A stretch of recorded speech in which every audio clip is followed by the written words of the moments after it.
an educational series on cybersecurity, compliance, and IT governance.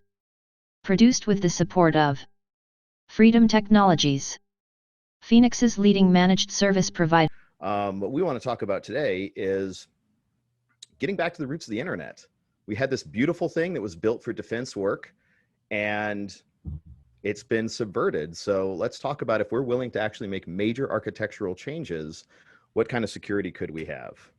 So, and this is based off of a series of articles. So if I'm going too fast on anything, there's a lot of info, so I will try to not go insanely fast on here, but feel free to ask questions. I'll try to make sure there's time at the end, and then you can always go to our website and read the articles that have a little bit more detail in them. So yeah, like I said, this in excuse me, I don't remember the exact years. I'm thinking of the other upcoming article. We started this as a ARPANET initially, and it was a military network. So it was built as something that suited the needs of military, which made it actually kind of bad for businesses. And so what we've seen is, well, initially protocols over platforms. And we had a whole bunch of beautiful protocols like NewsNet that were either fully decentralized, a handful, not really. Mostly they were federated. And you had this big hierarchy of information that everyone could kind of synchronize. It was a really cool system. If one server was offline, it didn't really affect the rest. The nice thing about the protocols, I don't know, has anyone heard of the concept of dumb networks versus smart networks and how that ties in with innovation? I'm not seeing any head nods. So one of the things with the internet is you have dumb pipes. And the advantage of dumb pipes is that in a smart network, if you want to make something, if you want to add caller ID, for instance, you have to upgrade the entire network. With dumb pipes, the internet, all of the smarts is at the endpoints. So if you want to add a brand new protocol, as long as there's a suitable, brand new functionality like video conferencing, as long as there's a suitable protocol to get the bits across the network the way you need them to be, you can go ahead and add all the functionality at the ends. And then anyone wanting to use that new functionality can just add that software onto their endpoints. And then you have video, like 2 nodes, video conferencing, 3 nodes, video conferencing. The network can decide how quickly to adopt new technologies, new modalities. So that's kind of nice. Excuse me, here we go. The disadvantage to that is protocols don't allow you, they don't allow you to centralize, to easily see the whole network, to easily manage the whole network, and to bill. It's really hard to get a whole view and see where everyone is and make sure everyone's paying their fair share.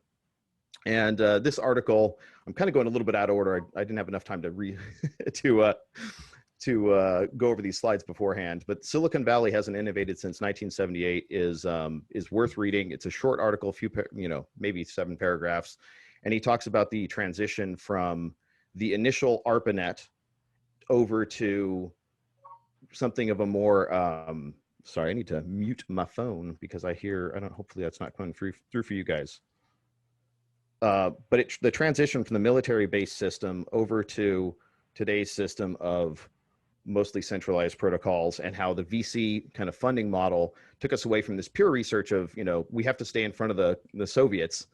We have to, invent all the computer science, whatever the cost. We need this as military superiority, to today's kind of, is this going to make a return? What's the next unicorn going to be? Does their business model work out? Part of that, as we started moving over to more centralized protocols, we talked, we had search. There needs to be a way to find data. And so as we started collecting all this data, this power, of who you show the data to, people realized, hey, wait, we can actually make a few extra bucks if we let people pay a little extra to decide when they search for this term, this comes up first. So we started seeing Alta Vista, and initially Google had actually criticized Alta Vista as, that's, you should only do algorithmic discovery. Once you start modifying it based on when people pay, that's kind of an evil, not useful thing to do. And unfortunately, Google kind of gave up on that, and now that's most of their business model. So I'll go ahead and mention this because it's in the news. Who's heard of the Communications Decency Act, Section 230? Yeah. It has, I see a few, a few hands. So I'm curious, I almost wish time, well, from some of the people I could see, pro or con, thumbs up, thumbs down, good idea, bad idea? Anyone? No one? Okay. Pro. Oh, excellent. I heard one I'm pro. looking for the thumbs up, but I don't. I gotta find it button. Oh, Reactions. I'm just talking Under literally on the reactions, camera. Richard, it's under reactions. There we go. Lots of thumbs up. All right. So I don't need to do the sales pitch. I'll skip this part. My mini attempts link there is to Mike. Mike.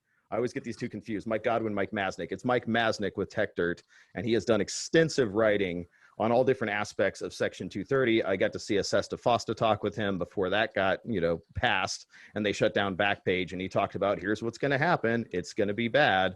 And then it happened, and exactly as he had written, he got to write a follow-up "I told you so" article. Look, we have no visibility now.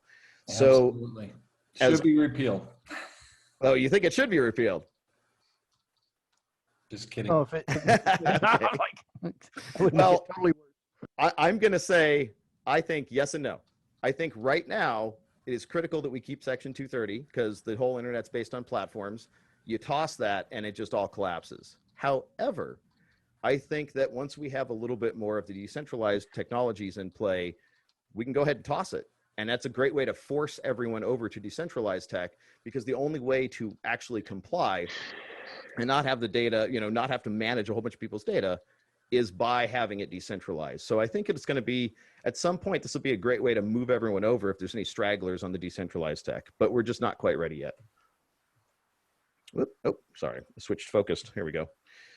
So an interesting thing, as we started using this, algorithms to steer people toward the ads that we want them to see, the initial idea was, oh, we're going to customize ads. You're going to see exactly what the best stuff is just for you. And it turns out that's really hard. Even when you have a ton of computers and a ton of data, customizing ads for billions of people, it's not that effective. There's been interesting stuff lately. Anyone see the Uber article where Uber, I can't remember if they accidentally stopped paying millions a year, not billions, but several tens of millions a year. And then their indicators, their KPIs didn't change. They're like, wait a minute. Like the KPIs, if this is truly worth the money and we stop paying and stop getting all this targeted ads, those should have gone way down. If those ad numbers aren't changing at all, we're not getting anything for our money.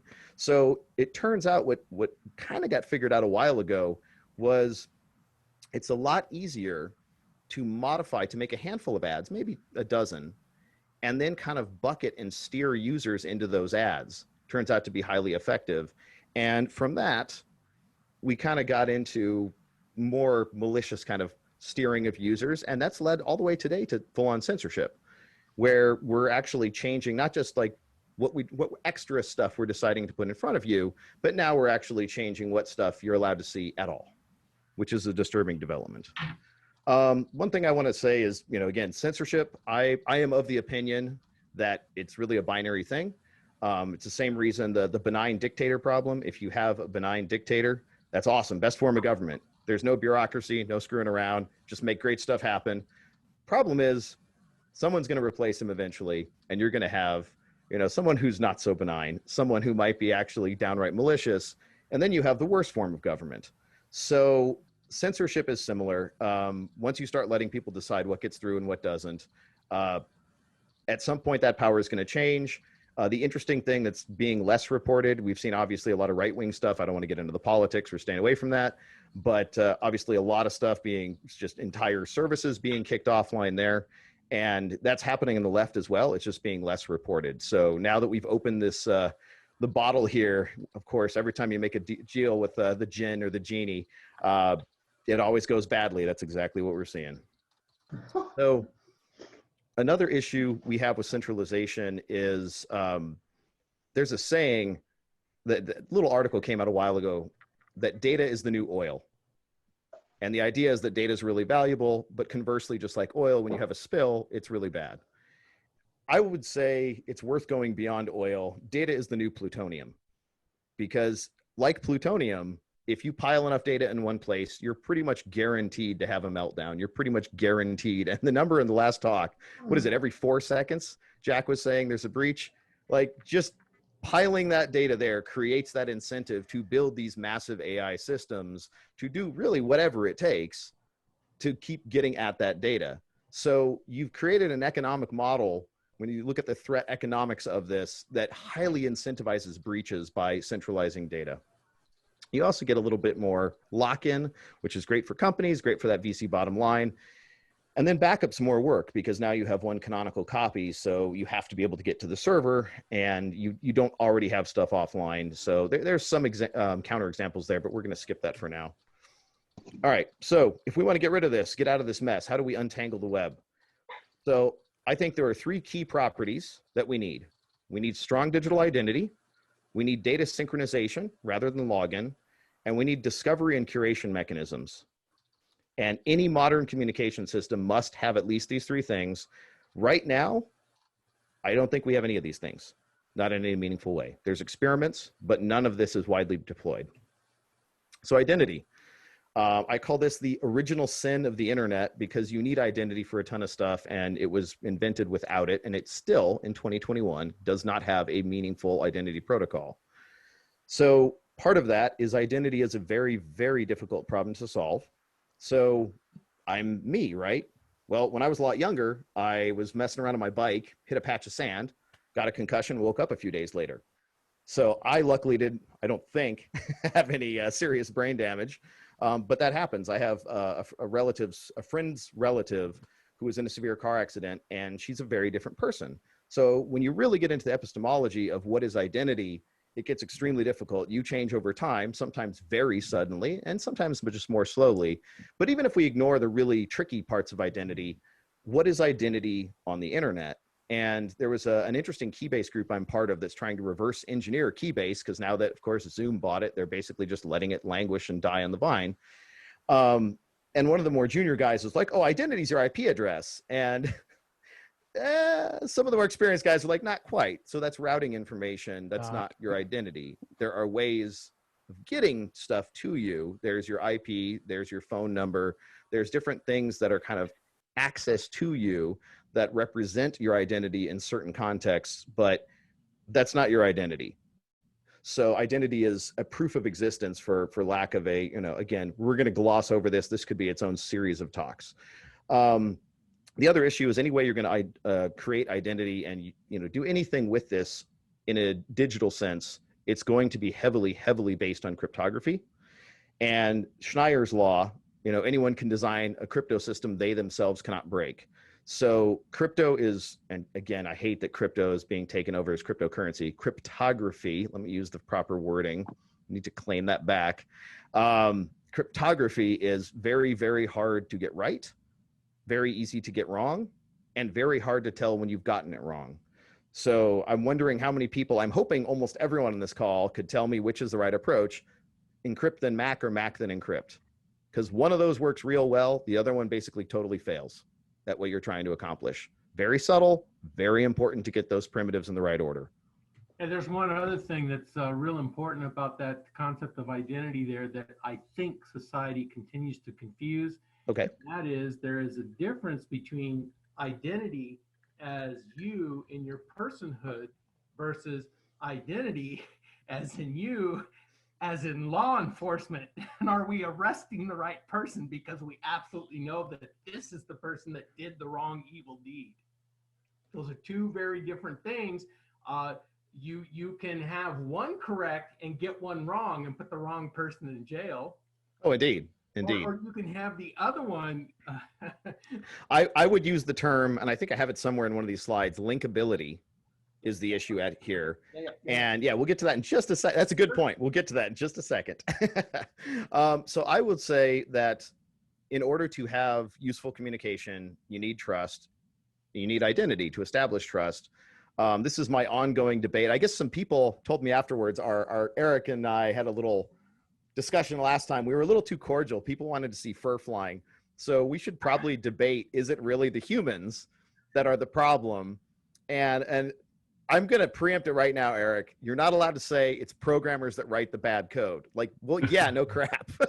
Ultimately, it's always humans because all the tech comes from humans. You don't get to use that one. I see you unmuting. What did you want to say? Oh, no, I'm just getting ready for the fight. It's okay. Yeah. Set the cage. Set the cage. So maybe we should have this with actual boxing gloves when we're back in person. No, so I'd pay for that. So I would say that if we look at identity and security, if we look at it we did a podcast about some of this, but if we look at it in a traditional sense, if we look at military, like medieval castles and whatnot, like authentication is something that we do very thoroughly. It's something we don't think about, and it's just built into humans. And when you're in person, you can use how the person looks, how the person sounds, speaking cadence, intonation, gait. There's so much. You can use how they smell. In other cultures, people stand very close, and smell is part of how people recognize each other. So there's a ton of different channels to work with, and impersonating someone in the real world is really, really hard because there's so many different ways to verify their identity. If you look at online communication right now, we got basically nothing. Email lets you just put whatever you want in there unless everyone's using GPG. And a lot of the websites use the certificate model, which we've already seen compromises. So the point I'm getting at here is a lot of the attacks we see, spam, phishing, and a lot of this stuff where it's like, oh, the stupid user clicked on the thing. Well, of course they did, because that's what links are for. Links are made to be clicked. And because somehow we've made that dangerous, and there's no way to tell where that link came from or where that link goes, the user does not actually have any tools to try to do anything. All they can do is kind of guess vaguely at, well, that one looks like it's in a weird foreign country. It's probably not legit, but they don't actually know. And things can be proxied. You can put it behind Bitly or Owly and make links opaque. So most people, when they click on it, they have no idea where it's going. So if you actually had strong identity, besides code signing, and if you move to content addressable links, now you have something to actually work with. And the computer can actually start helping you out with a web of trust and validating, oh, wow, like this is referred by this person who's validated by 20 other people in common with you. This person does not have a history of trying to do malicious things. Probably okay to click the link. But we'll stop there on that topic. So the whole point of clicking the link, though, is they use the human psychology too. They always put the pretty girl on the link thing that says, click here for this kind of the 10 best things, and you never see the picture of the pretty girl. So anyway. Are you saying that optimism trumps identity, Rich? Yep. So I'm going to have to move a little faster through this stuff, just looking at my slides there. But web login is where we've ended up. I think it's just dangerous and awful.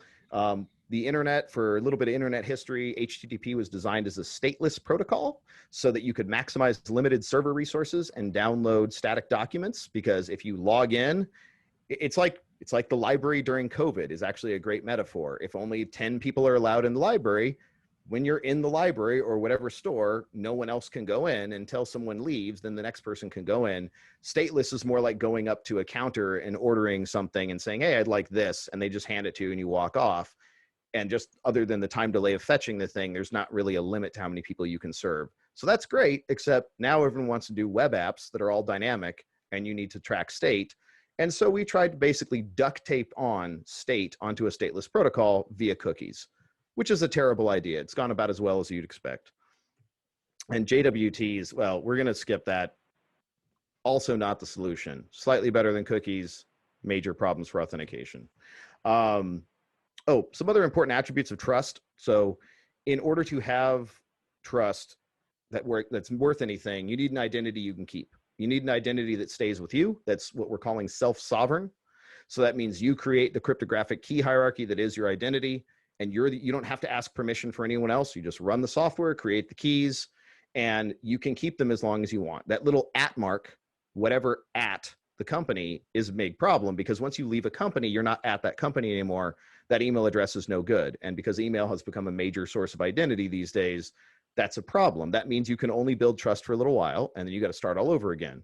And one of the things about trust is that it cures over time. As you interact with someone, you learn how trustworthy they are or aren't.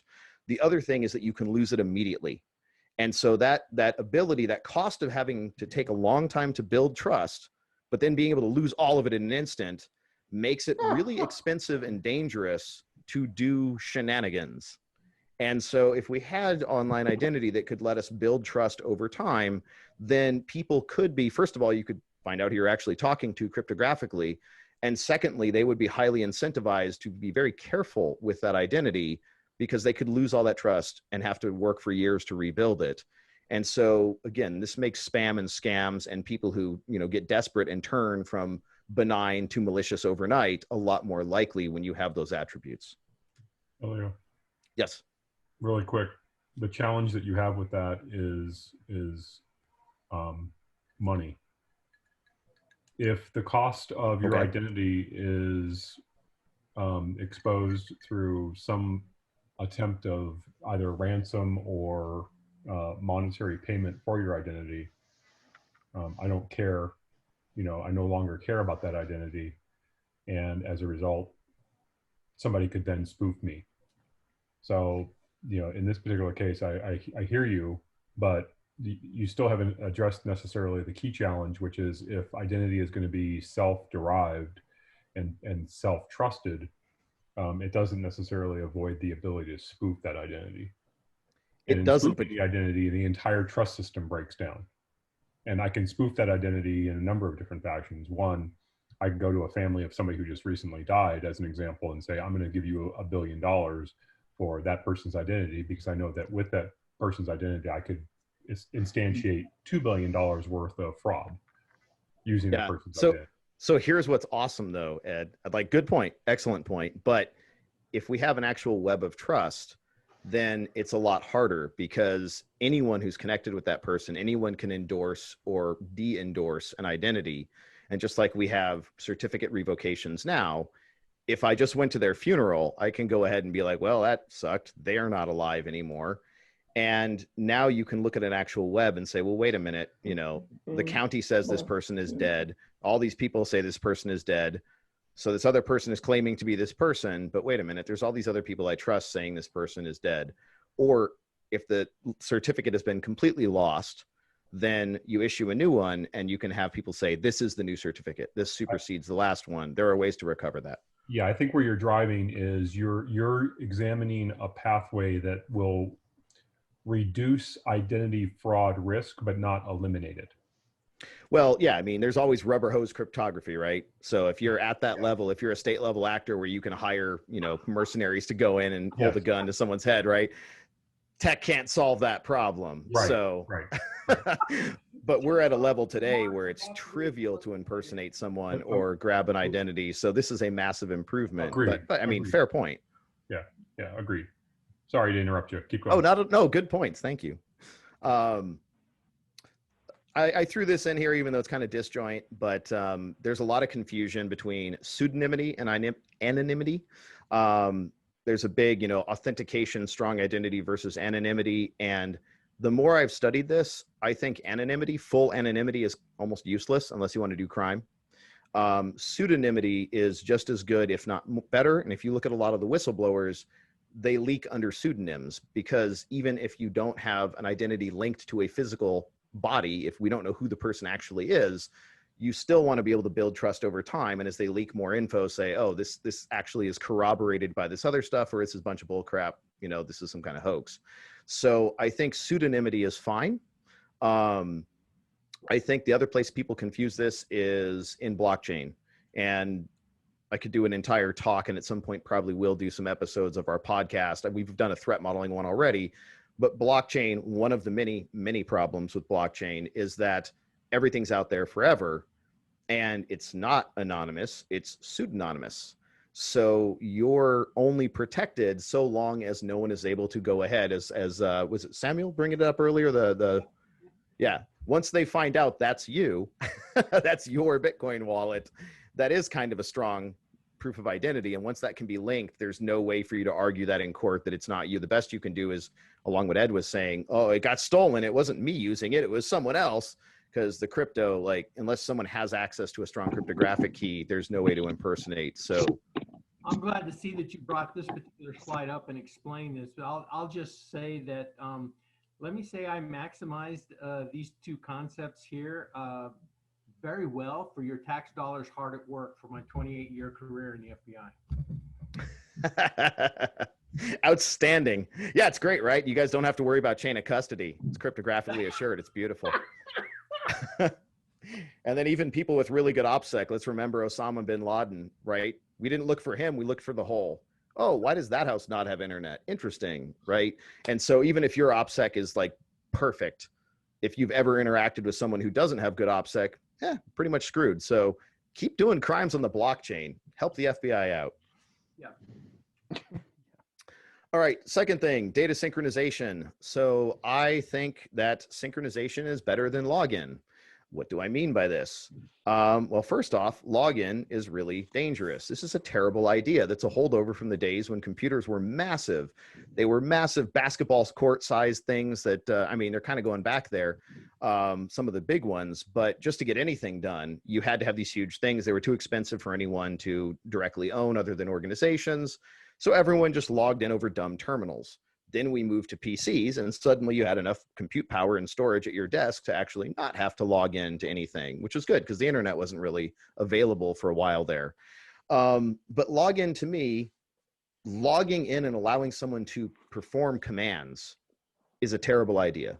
Remote code execution is a terrible form of compromise. Ever allowing that to happen without really strong isolation between system components is a terrible idea. And almost no systems have strong isolation, at least nothing that's in wide scale use that's unclassed. So this is the equivalent of someone comes to drop off a package from, you know, Amazon, whoever. That's fine. Let them drop the package off. Thanks. See ya. Most people don't invite them in and just be like, yeah, make yourselves at home. I'm going to go in the other room, just, you know, whatever. Because you have no idea who that person is. You don't know what they're going to do. You're giving them too much access. That is essentially what we're doing in most websites these days and in most systems. Most of the time, we're just trying to move data from one person to another. You don't actually need to log in and work on data remotely. There's more than enough, even on modern cell phones, more than enough storage and compute power to do everything you need to with data locally and just synchronize it using protocols that allow us to make sure we're looking at the same thing. So, covered all this. I'm going to go past that slide. Hey, The other Elio, thing, yeah. Actually, don't, I mean to interrupt you again, but would you actually say that ledger-based systems, I won't use the B word. Oh, you're trying to get in on a technicality, Ed. Well, I mean, I guess that's kind of the key question is, isn't there an appropriate use in this particular case for something that would be more blockchainy?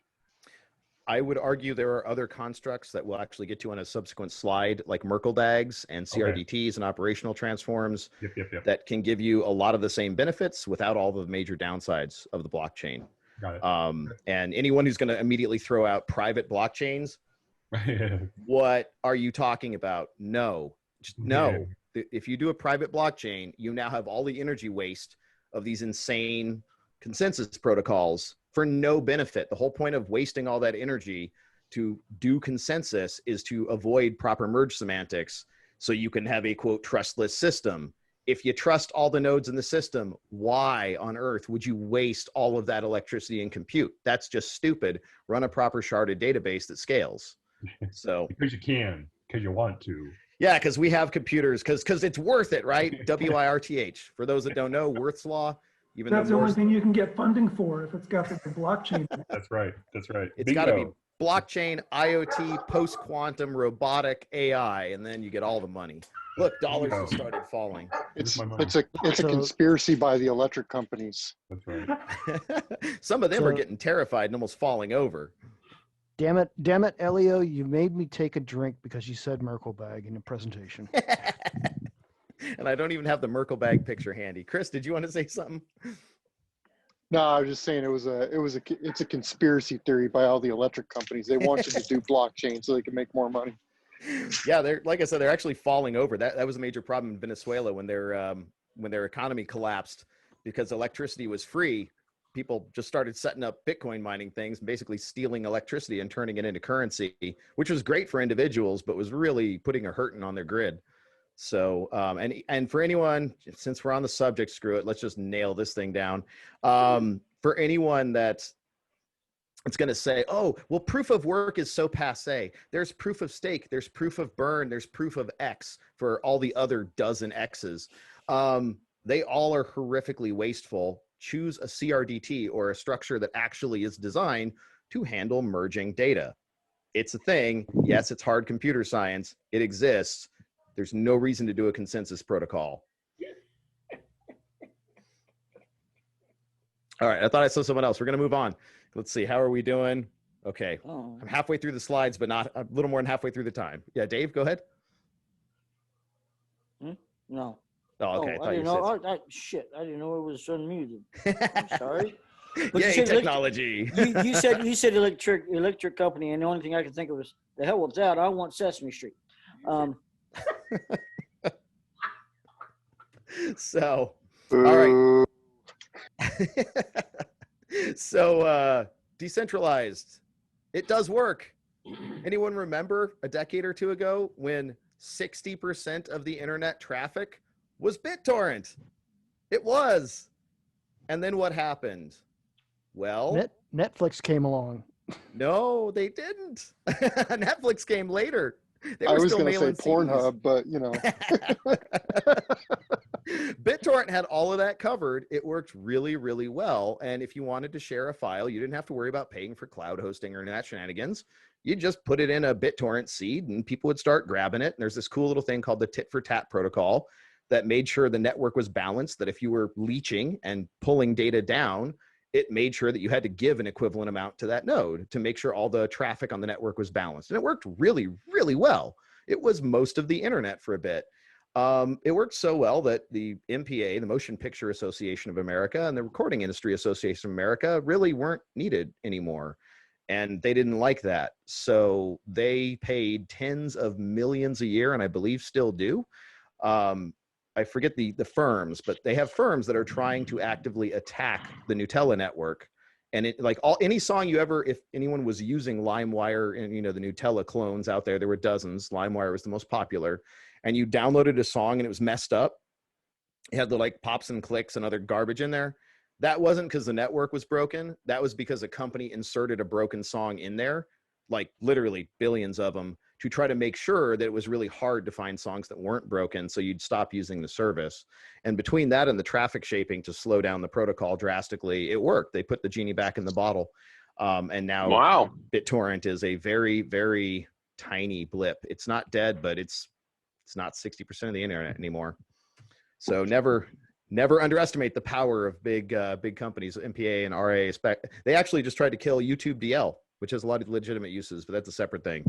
Luckily, that failed. So here we are. State management is greater than login. Most people are just trying to share data and work on documents. There are much, much, much better ways to do this. There's Git, there's Sync thing is awesome. There's Unison, there's all kinds of programs that will let you share multiple copies of documents, even in a distributed way.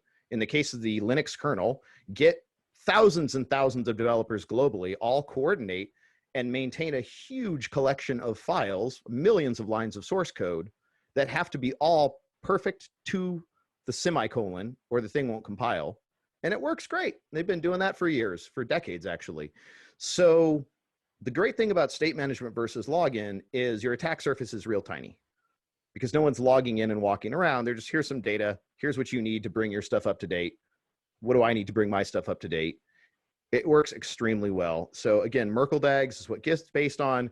Blockchains are just so if you take a Merkle-DAG and you cut it down a little bit, you don't let it branch upward, just down. That's a Merkle tree, which was what Ralph Merkle invented in 1975.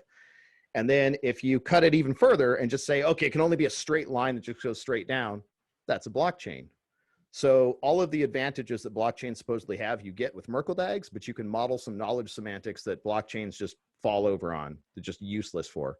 And you also don't get some of the major disadvantages of a blockchain when you have a Merkle-DAG. There's also operational transforms, Etherpad, Google Docs use those, a number of others, Sabitha Edit, it's actually now open source, but Mac only. There's the new hotness is CRDTs, conflict-free replicated data types. You can do some really cool stuff. You have to pre-select what type of data structure you want to model with a CRDT, but then unlike a blockchain, it has mathematically defined merge semantics. So even if everyone on this call right now, if we were all working on like a collaborative document and we all have different little bits of data and then we all go to squish them together into the final document, all of us, no matter what order we put them together in, will end up with the exact same document, the exact same data structure. So very, very cool. You do not need to burn a country worth of electricity to make that happen. It is easily doable with the right computer science. All right, third, discovery and curation. So we have what, petabytes, exabytes? Oh, short aside, anyone, all these different cool peta, exa, I'm forgetting yada, all the big ones. What's that? Zettabytes.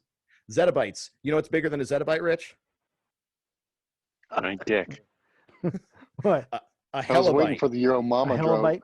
No, a hellabyte. It just got finally accepted. I forget exactly how big. It's going to be a long time till we're working with hellabytes, but a hellabyte was an acceptable official SI. I think it just got approved. So How did they spell that? Hella, Hella, Okay. hellabyte. They ended up watching. They end up watching the Marvel universe too much. Yeah. I think we should lobby make Heckabyte the next one up. That's 3 larger on the exponent. But anyway, so with huge amounts of data that we have today, it's no good if you can't find it. The usefulness of data is directly proportional to how well it's organized, inversely proportional to its quantity. It's the needle in the haystack, or in this case, hay in a stack of hay. You have to be able to find the particular thing you're looking for, or who cares. There was, back in the day, a dichotomy between directories and search engines. And directories were human curated, search engines were algorithmically collected. Search engines won that big time. And this was back in the days of the tiny early internet where, we're talking literally a millionth the size that we have now. Yes, go ahead. Jacques? Oh, maybe not. So, go ahead. Sorry, I was supposed to be muted. Okay. We're seeing, by the way, these little interruptions and stuff where, both people back off. Anyone who's designed distributed protocols, ton of fun to deal with. That's a lot of your work, is getting that protocol to handle signal collisions because they're constant. So anyway. Do you think this difference between the directories versus the search on your prior slide is going to stay in its current status with more and more of the machine data and the artificial intelligence analytics coming on? Interesting. Might this shift to where instead of tracking everything through, collecting everything through search, we just build an index to where it lives and not even store the data? It's just, oh, you're looking for this? Go here, and provide the pointer? Well, that's kind of where search is, but with AI, ostensibly, if actual AI existed, or even with ML, you could get better search where you could actually start to have somewhat semantic. I've seen some interesting papers on not image classifiers, but more interestingly, there's image captioning algorithms that you take an image and it's like, person sitting in front of white wall on Zoom wearing headset, right? So you can search for headset and the picture of me would come up. So there's some interesting stuff there. There's some interesting k-means and x-means clustering work. But I still think that and here, let's go a few slides down. So let me come back to that in 1 second. Search queries, deeply personal. People are making a lot of money selling those. People want to know what you're looking for so they can advertise. For anyone not following the GameStop saga, how did Robinhood make money? Well, they sold everyone that bought anything over to Citadel, and they were making millions and millions 3 different ways off that. So this information is extremely valuable, but also pretty sensitive. I would say curation is far better than search. Humans are still, it's going to be a long time. I've referenced this in previous talks. There's a picture of Obama back when he was they're in some locker room, and there's several mirrors. So people are being reflected. And this article is called The State of AI and Computer Vision. We're really, really far away. And there's another, I don't recognize the guy, but there's a congressman standing on a scale, and Obama's got his foot on the back of the scale, and everyone's laughing around him. And even asking a child, like, what's going on? Why is this funny? How many people are there? You're going to get a lot better answers than throwing that at a image like captioning system. It may not know some of the reflections aren't people. In order to understand why it's funny, you have to understand the physics of how a scale works. You have to understand that putting your foot on there, makes the scale register more weight. You have to understand that people don't like to weigh more than they actually do. There's a whole bunch of side knowledge, and AI it's great at finding patterns, but going more than one level deep is still well beyond AI. People do it constantly. And so I think curation is something that it's a lot more valuable. And today where we see that most is the GitHub repos, which I'll cover at the end of the talk. Those have become the new source of curated knowledge, but they're still a little rough for normal users. The other thing is humans love sharing data. That's what we're doing right now. We're social animals. Like you put someone in solitary, bad things happen, and we need to talk, we need to share. This idea of replacing all the discovery and just, oh, the program will just show you everything you need to know and tell you everything you need to, you know, to think and feel. That's awful. That's a really awful dystopian world. Like people need to interact with other people. And as we automate more and more and have more free time, I think we should use that to discover more stuff and share more information. Like, I don't know, people have their priorities wrong. Curation at scale. This is a talk I gave that unfortunately is not available because a little video production company screwed it up at the second D-Web. I think that normally it's hard to scale curation. I think with today's technology, you could actually make a fully distributed system where everyone, and again, we've seen centralized versions of this with Delicious and other bookmark sharing services. It would be possible for you to organize your data as kind of little collections of bookmarks and then share those with other people. And the hardest part about that is you have to keep the permissions simple enough where people don't accidentally share stuff they don't want to, but they can make sure the people they do want to have, you know, share that info can see them. And I have ideas there that we're not going to go over right now, but I think we could have global scale information curation if we actually had a system. And again, really important to have identity there for those permissions to work. So it is possible. The other thing is algorithmic sovereignty that we touched on earlier.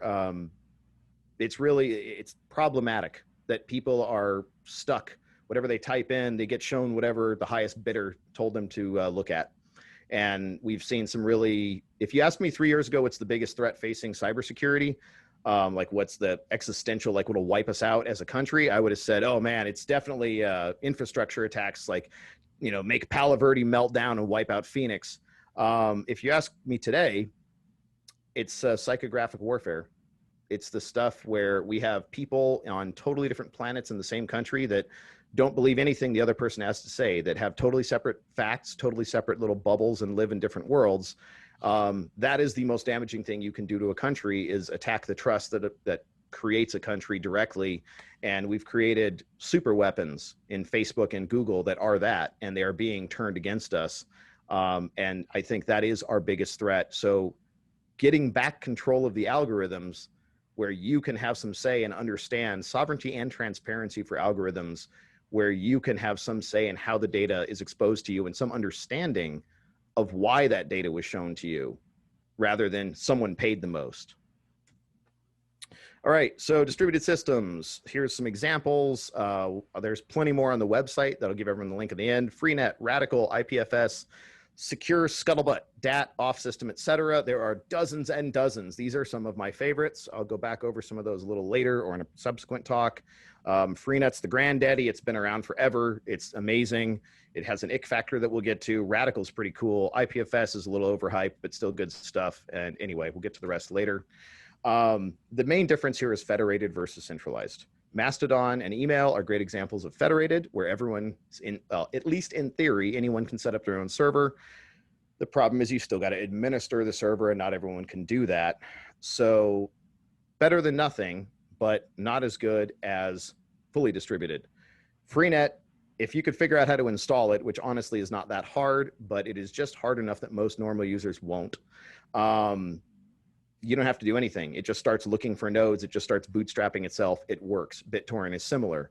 So I think fully distributed systems have a number of advantages over federated.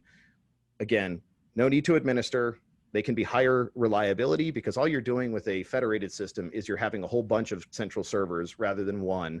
So if one goes down, the entire system's not dead, but everyone on that node is DOSed right now. And then the attack dynamics, again, you're reducing the amount of data in one place, but there's still data collected in a federated system, whereas a distributed system, each node has only the data it's shared with other associated nodes. So a lot more. It's like, instead of putting all your money in the bank, there's one big pile of money to go after, and even though it's better guarded, it's worth going after. If you had to go rob everyone's house and try to see what's under their mattress, it'd be a lot less profitable to go try to rob everyone. By centralizing it, you create the problem, you create the incentive to make that happen.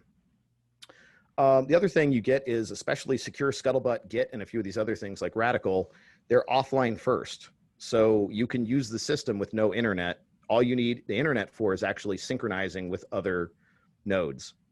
So that's awesome. There's an outage, you're on a plane, Doesn't matter. You just use it, and then when you're back, and Secure Scuttlebutt was actually designed by a guy who lived on a sailboat. So, Scuttlebutt is the old, sailors would get into port and they'd share the scuttlebutt and they'd gossip. And so he'd go weeks just queuing up all the blog posts and everything he wanted to share, get into port. He wanted a system that would download everything that everyone else had been working on, upload all his stuff, and then he goes back on the sailboat for another 2 or 3 weeks. So I think that's a really good model compared to Slack, for instance, which I tried to use that for my buddy's cabin one time. Took me 5 hours to send one tiny message because Slack is a cloud service and it has to download everything that makes Slack run before it can even send one little message that's under a kilobyte. It has to download megabytes worth of stuff. So it was god awful to use on a constrained bandwidth connection. I'd rather have offline first. And also the other aspect is account takeover. Sync thing, which I've started using a lot. Sync thing is a great way to make sure it's kind of like Dropbox if it was built properly as a distributed system.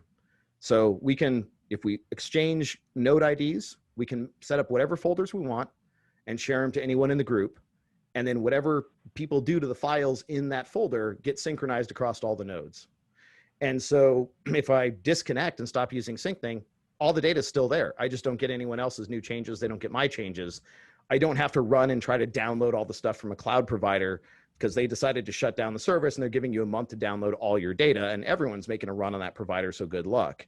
So I like the idea of if you stop using a service, whatever, it's just like a minor thing rather than I have none of my data anymore. Oops. Okay, so adoption and network effects.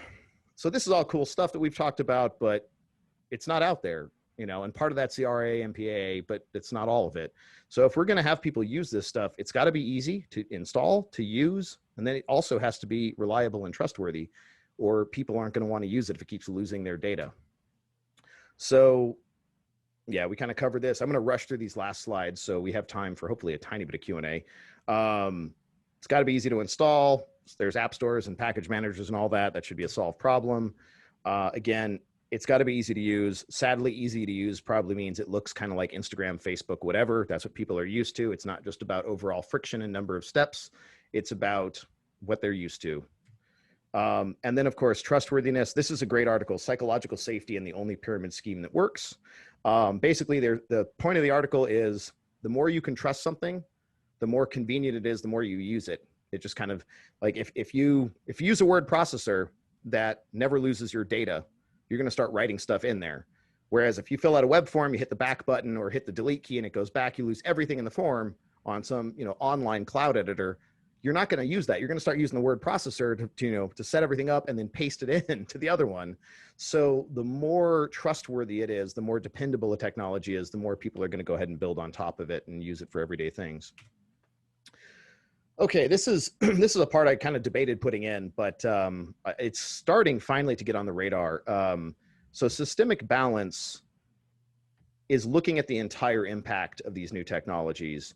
And a lot of these technologies, people bring up certain use cases for crime, and like Publius never came to market. Publius, that they were gonna, someone's like, oh, what if someone does this? And they said, oh, it's university funded project. We don't want any part of that. And they just never built it.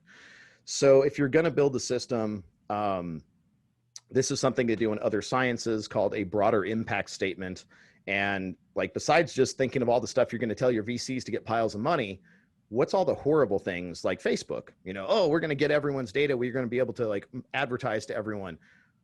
But we might also accidentally kind of like end democracy. It might happen. So, people might have invested less in Facebook, and people might not have gone on Facebook if they had realized the psychographic danger it posed to our country and really the world. What is it? 2 genocides and counting so far, and plenty of other deaths.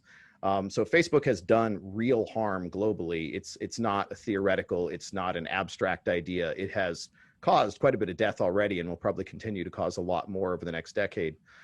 And then the other thing is, does it make it a lot easier to get away with anything? And I would say a lot of the cloud things, not so much. Well, actually, you know what? I have a Facebook example for that. Facebook Messenger, going back to what we were talking about earlier with blockchain and chain of custody for bringing stuff to court. Facebook Messenger, when it was first built, when it was just inside a website, all the little files, the chat messages coming in were just kind of tucked away in a browser cache somewhere, and actually proving a given message was from a given person and was put there at a given time to actually prosecute like an adult going after a child, trying to solicit them for, you know, a meeting, was extremely difficult. And so that made it a lot easier to get away with certain crimes that, you know, it would be better to build something that doesn't facilitate crime. The upsides, as we talked about earlier, a lot of these technologies are better for the individual, better for society. They make less money for a business, but we let RAM and PA stop that once and shut down a lot of these first go round. And now we've had to live with the consequences. So even though there are downsides, I think we really need to look at both sides of this and look at all parties involved in society and say, well, wait a minute, this may be bad for business. This may be like, oh, well, now we can't charge, Google can't charge everyone for cloud service. But now everyone can just go ahead and do the thing that they were doing anyway, put up websites, share videos, et cetera, and they don't actually have to pay. They don't have to actually be in Google's pocket. I think it's, anyway, I'll leave it there. It's worth looking at all aspects of a system before we make a decision. This one, again, worth talking about, the ick factor.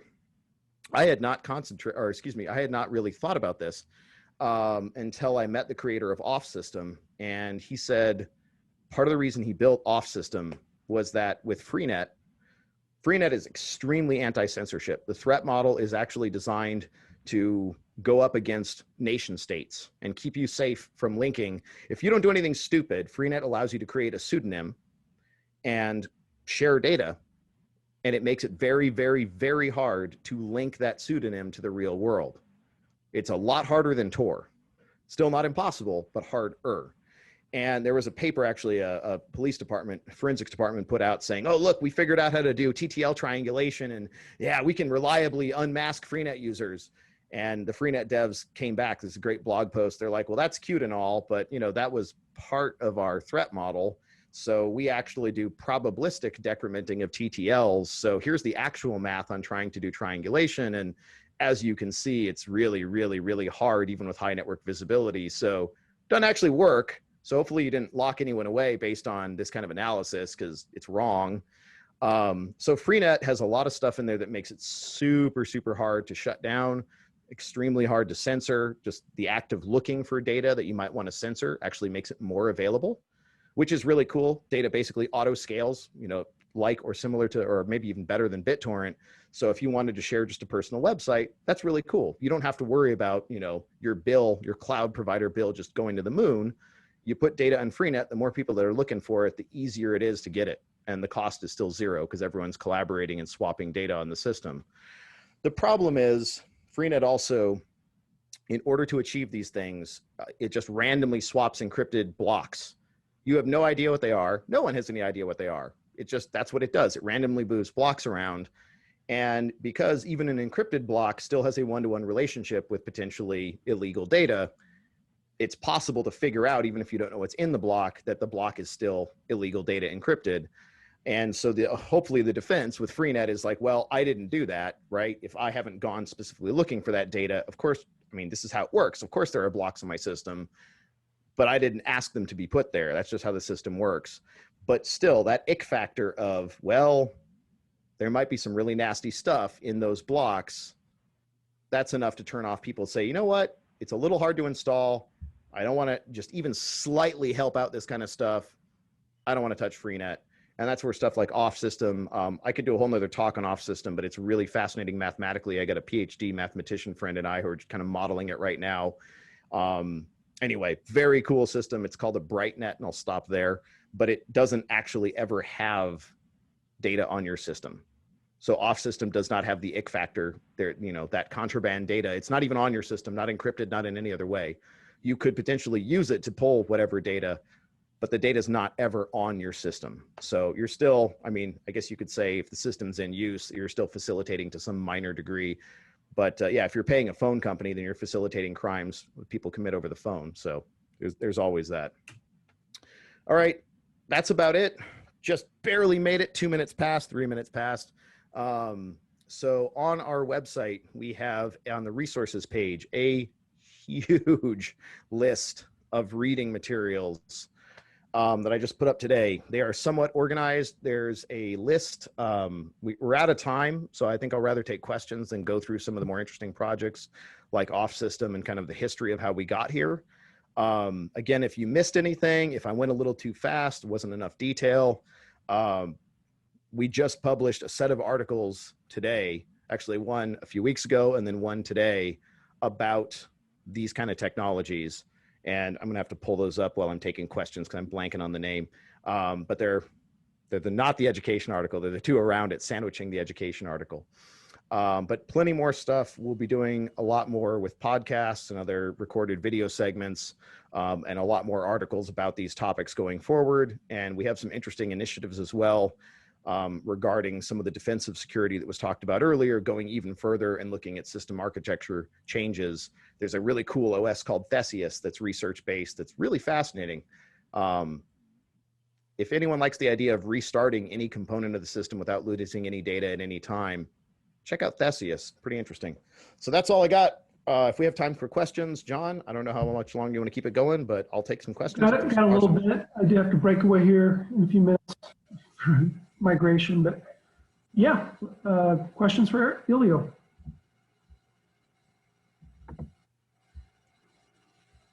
Oh, come on, somebody. So Elio, I'm gonna speak from the investigator forensics guy perspective. Okay, go for it. Sits there and shakes his head every time the federal government tries to bring back this whole thing of, you know, you have to give us access into these systems and everything. I mean, we can't even, you know, Apple has to sit there and spend billions of dollars to fend off and Google and everybody else in, you know, the EFF and everybody else, and stopping these attempted assaults at, you know, saying you must bake in a back door for us type thing into any of these systems.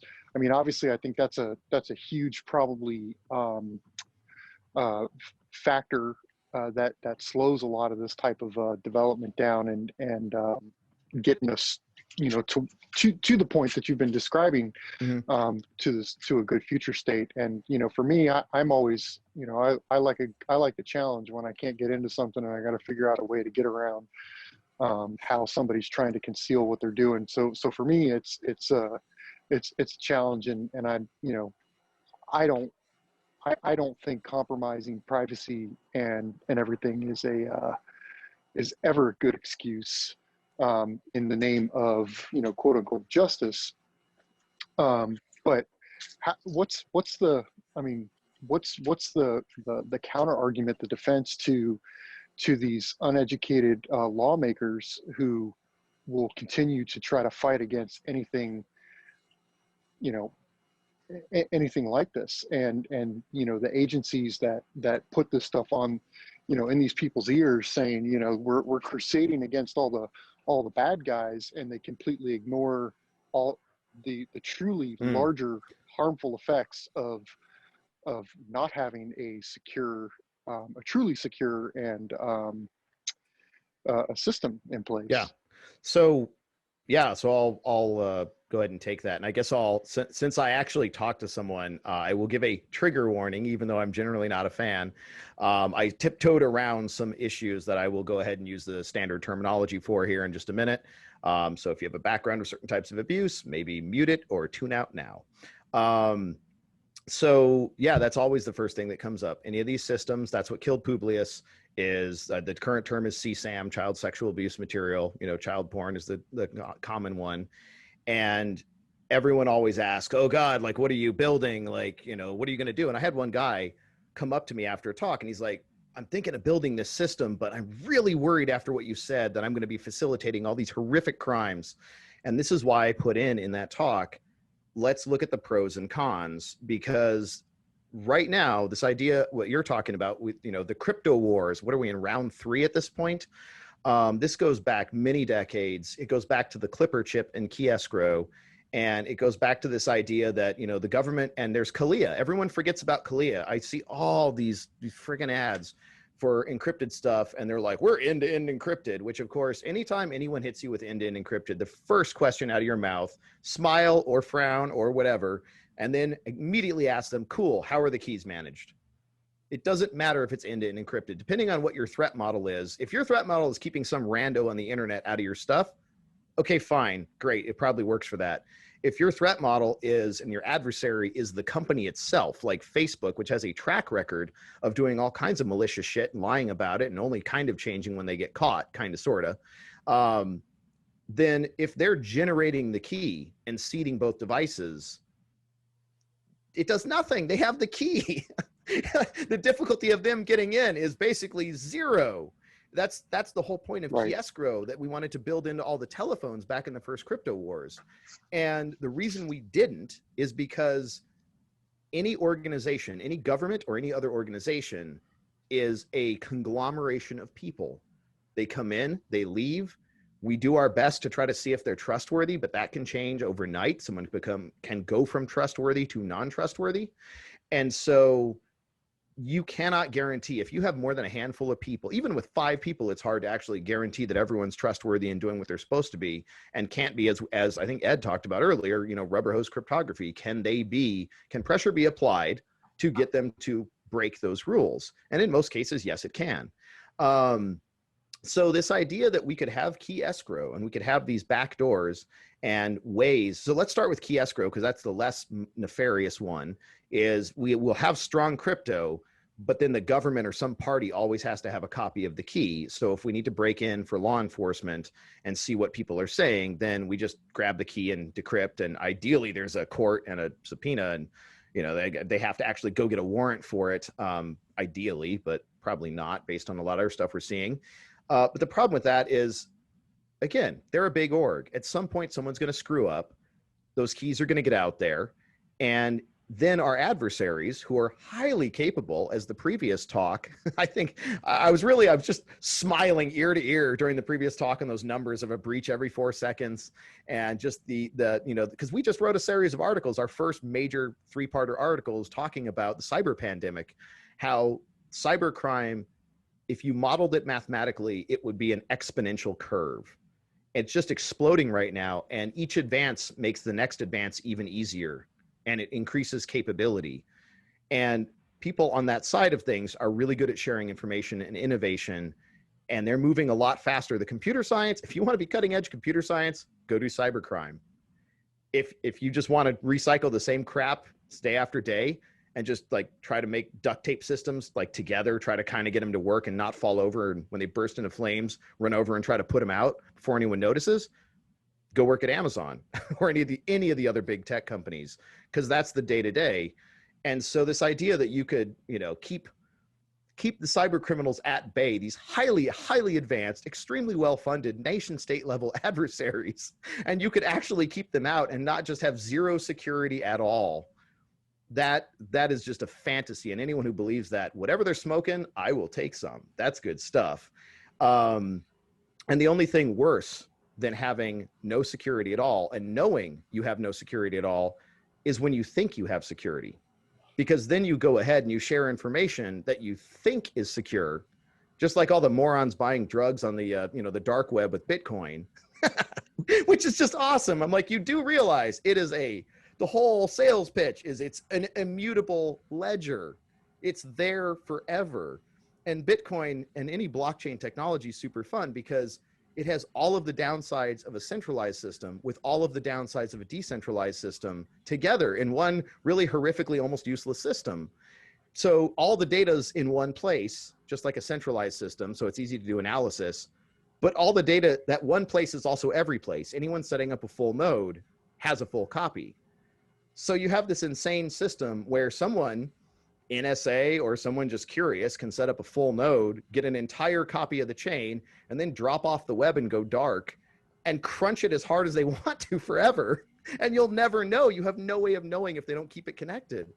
And it's just such an insanely, I don't know what's happened to our industry. We have so few people that are willing to, maybe they just don't understand, but they're unwilling to call out laughably stupid ideas.